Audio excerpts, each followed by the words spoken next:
This is Human Capital, a goal-span podcast, and I'm Jeff Hunt.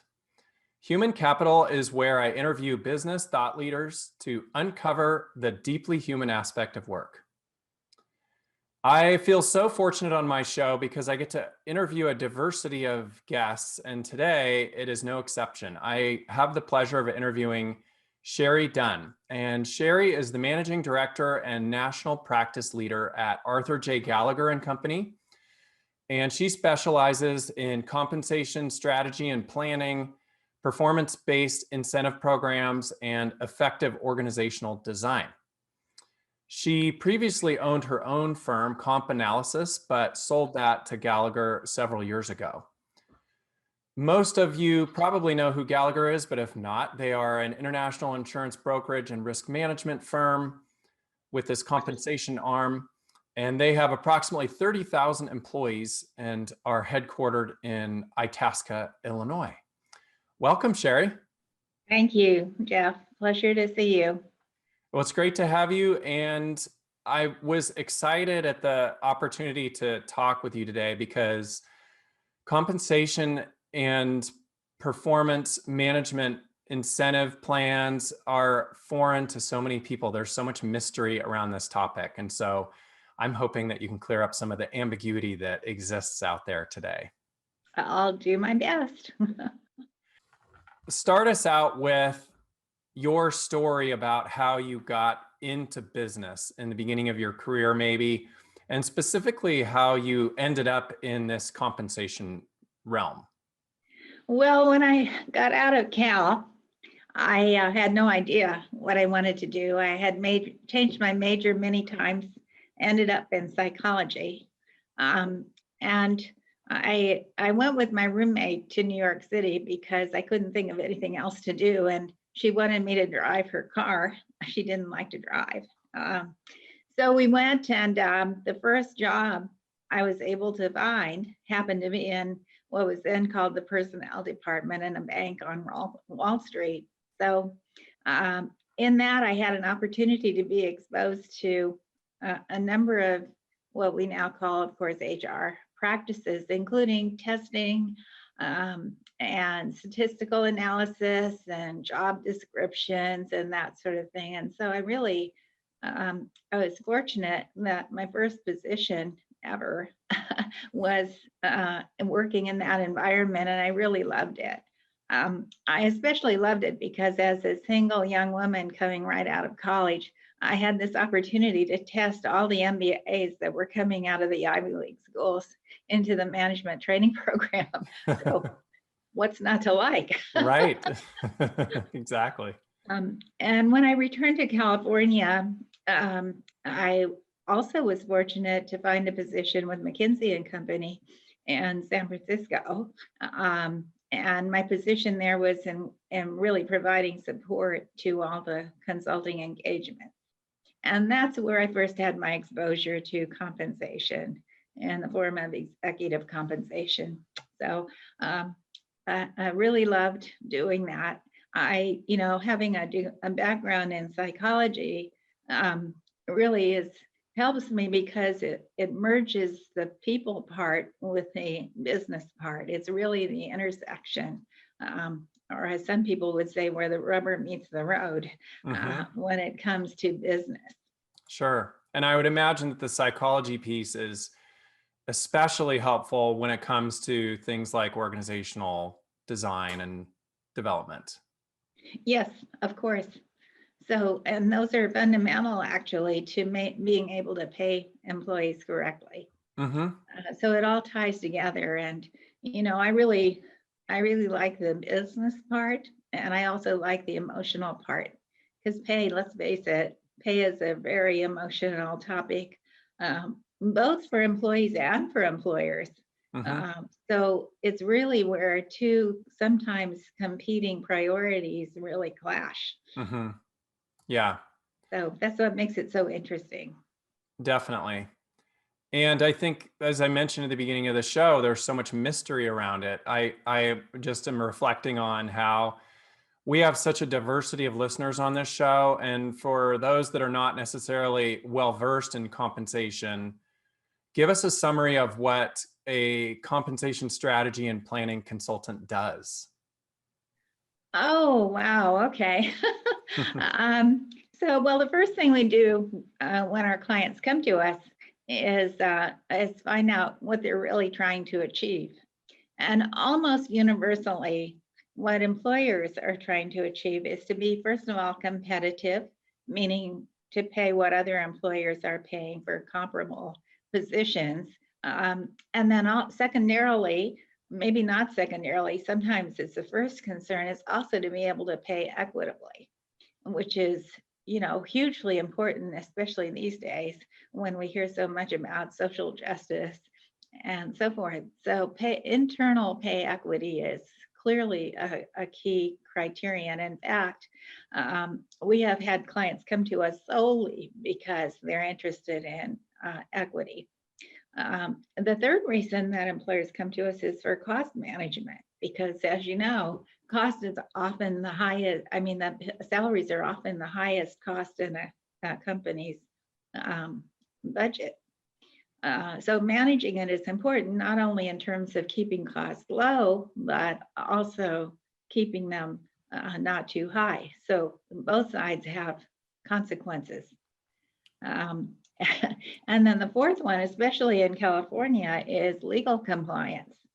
So as you know, we have a number of regulations and laws that impact pay practices, including the most recent in California, which was the Fair Pay Act, which became effective in January of 2017. So as these laws go, it's fairly recent.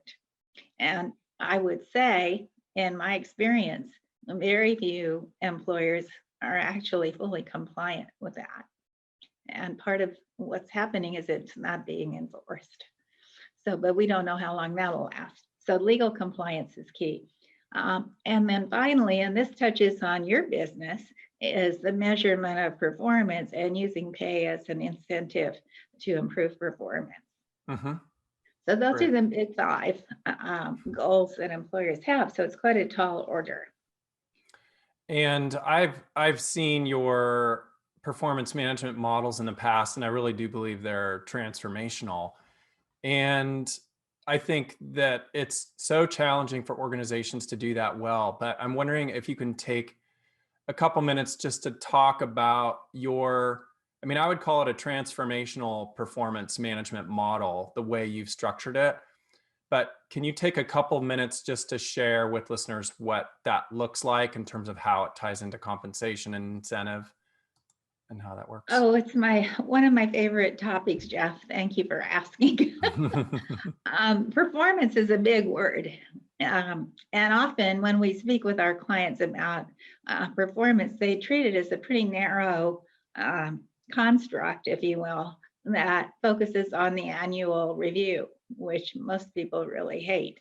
But what I think is that performance is multifaceted, and it's really two kinds of activities, if you will. The first one is employee development. So this is where employers help employees by coaching, counseling, and training them so that they can improve their behavioral and technical competencies. This one piece of it is helping the employee improve. And most employees really want their employers to help them along that path. The other part is the linkage of performance outcomes to pay. Outcomes is the key word here. So, and in your parlance, it would be goals. So we think that if you really want to link pay to performance, whether it's base pay or incentive pay, you really need to measure results. And they can be measured at the organizational level, they can be measured at the team level, or at the individual level, or all of them. And the only way in my mind that you can really do this effectively is to have goals that are measurable, not just SMART goals, and they're important, but goals that can be measured quantitatively so they can be systematically linked to outcomes. And we think that's in terms of quantity, quality, and timeliness. So most employers these days aren't making the distinction between the employee development part and the measurement of the outcomes. And they're really two different things. Obviously, one is the means and the other is the ends. So they're linked, but they're not the same thing. So sometimes I would imagine employers, and we've seen this as well, managers will think of goals and they'll actually write activities instead of the results or outcomes. Isn't that correct? Yes, that's a big issue. Yes. Yeah. That's why goal setting requires training. Got it. So I would imagine that must be a big component of what you do as well, is because first of all, there's a level of education that you have to provide your clients so that they can truly understand. And then you can develop these models, correct? Yes, yes. Well, we just completed a compensation plan update for one of our clients in Southern California. And we made a decision not to link pay adjustments to performance because they weren't confident that their ratings from their annual review were objective. And so we decided it's better not to link them to that rather than to link them to subjective measures. But when we presented the plan to the board of directors, one of the board members was adamant that no adjustment should be made without some linkage to performance. So we had a problem. We didn't have outcomes measures. So we ended up using a really simple interim, one-time only approach to actually link the adjustments to pay, but it wasn't, I mean, to performance, it wasn't really good. So this requires planning ahead, in my view. Yeah. And with the outcomes that you would incentivize, don't you actually provide a range for the employee so they know very specifically what their incentive is going to be, whether they hit their target, their threshold, or they've exceeded their, isn't that correct? Well, there's different approaches to that. And what you say is one where you create a plan where if you achieve a certain percentage of your goals, that your incentive, if it's a bonus, will be such and so, or your pay level will be so and so. But the other approach is where the organization creates a pool, a bonus pool, for example, that is tied to the organizational results. So you have a formula that you have a target bonus pool, and then you create the actual pool based on results. And then that is allocated. So the only disadvantage to that is you can't tell the employees ahead of time specifically what the bonus will be if they, as individuals, achieve the goal. So this is an issue between can the company afford to pay bonuses if the company doesn't achieve its goals? So there's a lot of planning and thinking that goes into this. Right. Yeah, it's complicated. Okay. And so looking back on the work that you've done with your clients, can you share maybe a case study where you've really helped transform pay structures and achieve these objectives with a client? Tell us a little bit about something that went really well. Well, what comes to mind is a longstanding client of ours. It's a large nonprofit law firm, and they have had over the years, and we were working with them from when they had 50 employees to now over 500. So as they grew, they started creating more and more positions. And of course, all these new positions had new titles. And eventually there were almost as many titles as people. This is a pretty common occurrence. And so then the more different titles you have, the more different analyses you have to do in terms of the market and how they compare internally. So it became quite a task. And the outcome over the years was that we had many positions that were substantially similar, but with different titles and in some cases different pay levels. So it became not only unwieldy from an administrative standpoint, but it became unfair and hard to communicate to the employees.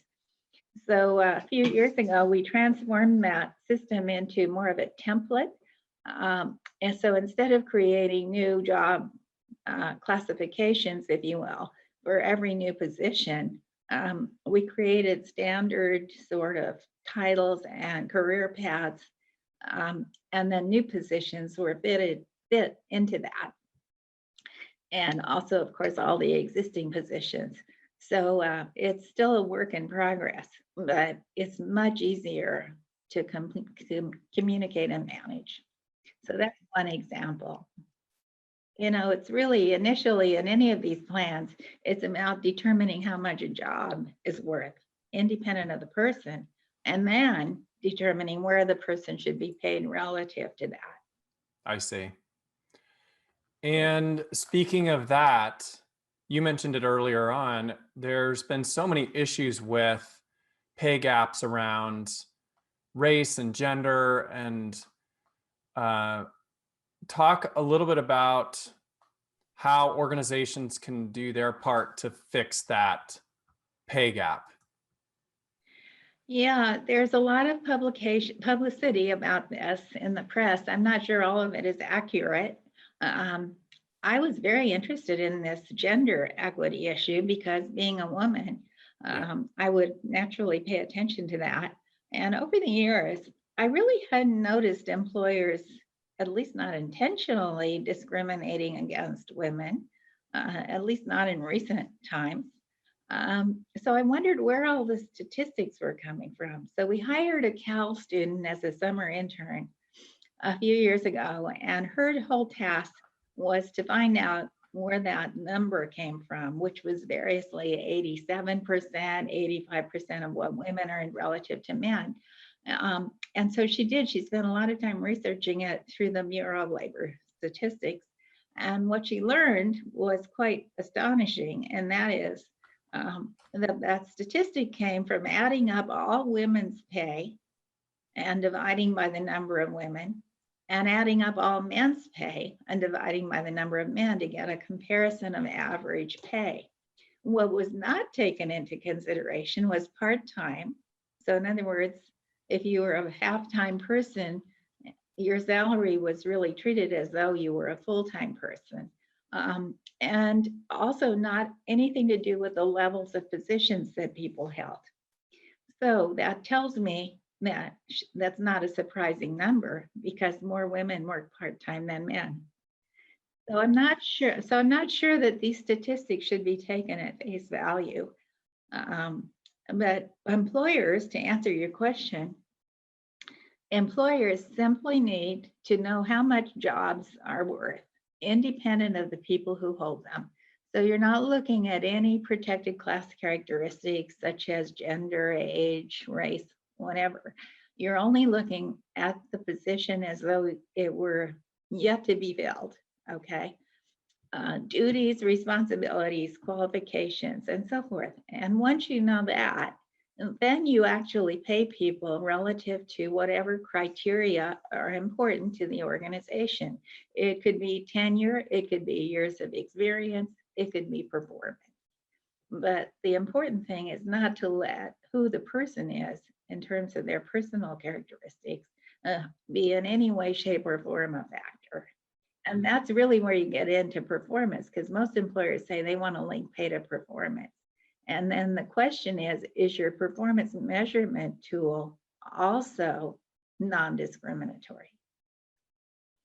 I could go on that topic, but you probably don't want me to. It's a very sensitive topic, and yeah. I think it's worthy of a significant discussion because of the emotions associated with it. And I appreciate you bringing up the fact that we may not be comparing apples to apples when looking at those statistics. And so it sounds like what you're saying is the most important element is actually, first of all, knowing and understanding the value of the job, or that's not the exact words you used, but the job value. And then secondly, having the process set up internally to be able to essentially remove emotions from the decisions, and that will allow organizations to achieve their objectives associated with compensation. Yeah. And it's also important in that context for employers to not give overall blanket increases, because if you have inequities and you give everyone a 3% increase, you're just perpetuating any inequities you may have. And so that's one way you can create inequities. And the other way is through hiring practices. So if you negotiate pay with a new hire and you end up paying your new employee either much less or much more than existing employees who have that position, you create an immediate inequity, which stays with you for years unless you correct it. So those are the two primary ways employers sort of unwittingly create these inequities. And, it really is not about the increase, it's about the actual pay. Well, so much of business is about business effectiveness, is about being proactive and intentional and strategic in what we do. And it sounds like you're saying organizations that don't really follow those three elements in the areas of compensation get into problems as a result. Yes, that's why I don't think we'll ever have a shortage of business. Exactly. And speaking to these businesses that really don't have a structured comp plan in place, they don't have they're not proactive, maybe they're not strategic, they're not as intentional. They make emotion-based decisions around compensation. Perhaps they've done it for years. What would you say to those leaders in terms of their best first step in tackling what can feel like an overwhelming project? So maybe they ignore it. Well, the first and most important step is to recognize that there's a need and to think through what you really are intending to do. And then for any organization, structuring positions in terms of reporting relationships, qualifications, and functions is very important. So sometimes we go into a situation where we're going to create a pay plan, but then we find out there's not clarity on the jobs themselves. And the titles often are meaningless or misleading, even worse.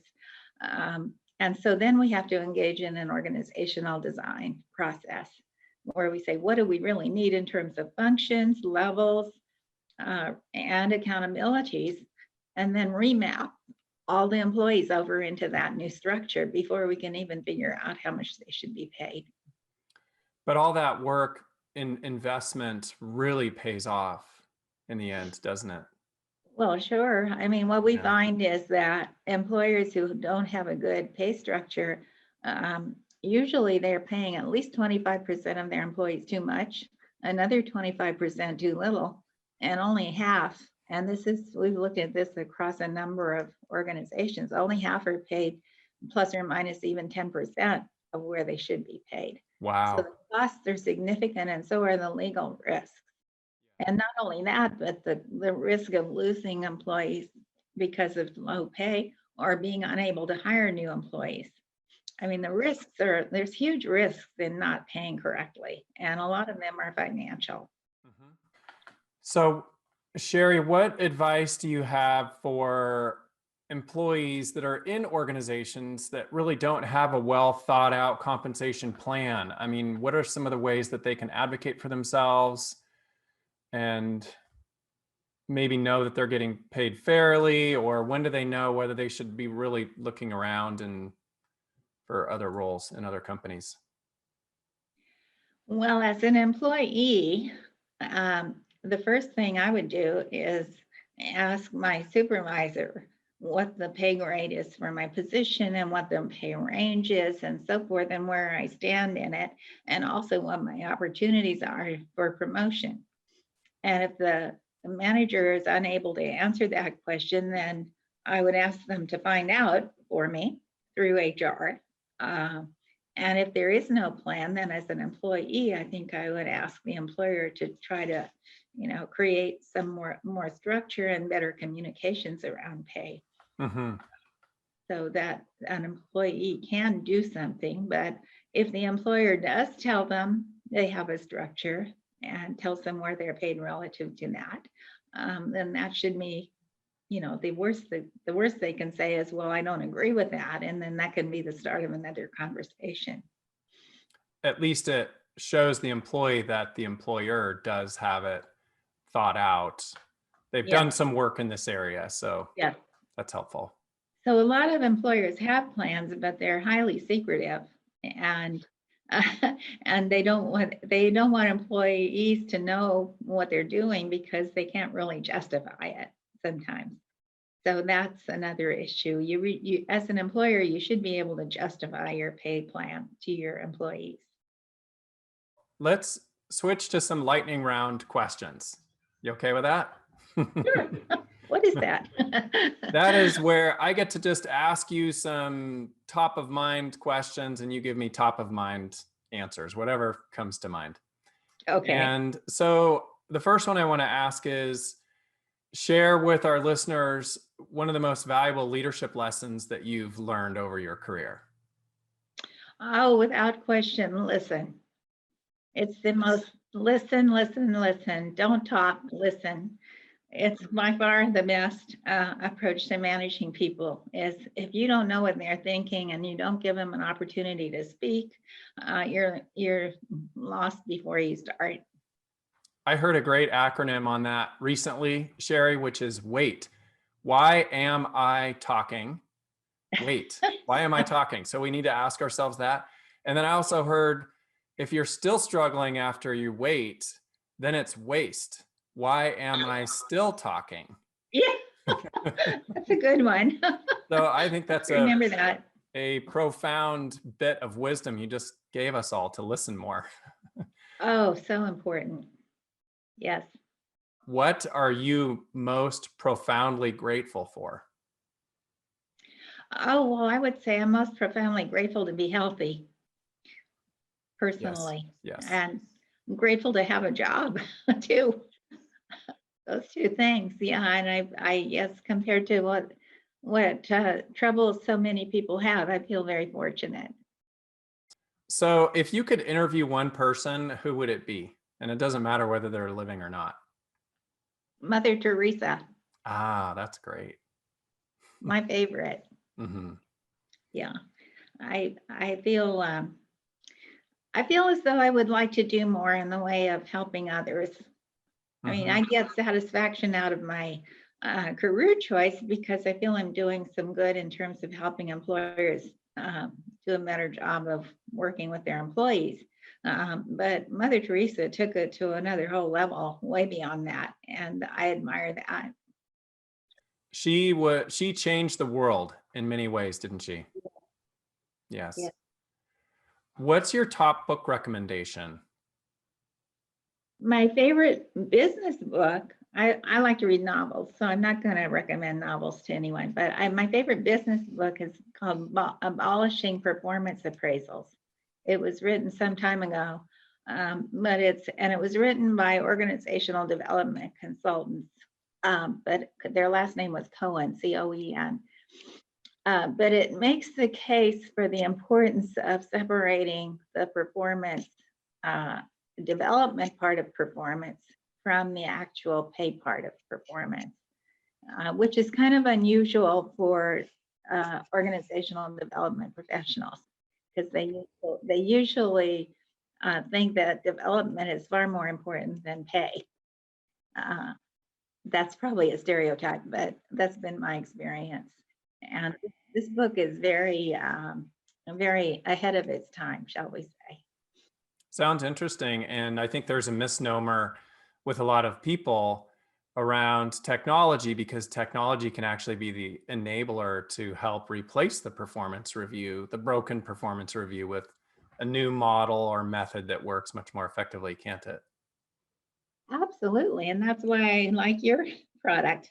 It's not so focused on and if anybody's listening, he didn't ask me to say that. Yeah, we don't do advertising on this program. And but the thing is that a lot of software is focused on what we call performance appraisals and performance reviews, and clearly on the development part, which is fine. But in my view, you can't just take that, assessment, which is often in a rating, and apply it to pay. It doesn't work very well because it's a different thing. It's not the same thing as outcomes. Yes, very subjective if you do that. Yes, and For sure. also, And also, most people really don't like doing it. They managers don't like sitting in judgment of their employees, and employees don't like being judged. And the thing about employee development is it should be a positive experience for both parties. It's an opportunity for them and a helpful process. So to rate them just kind of defeats the purpose in my mind. And if you have a rock star performer that exceeds quota every quarter, but nobody can get along with them, are they really an average of a 3 or a 4? Are they Exactly. really? I don't think so. So Really should be coached either to stay in or coached out. exactly. Yeah. Exactly. What's the best piece of advice you've ever received?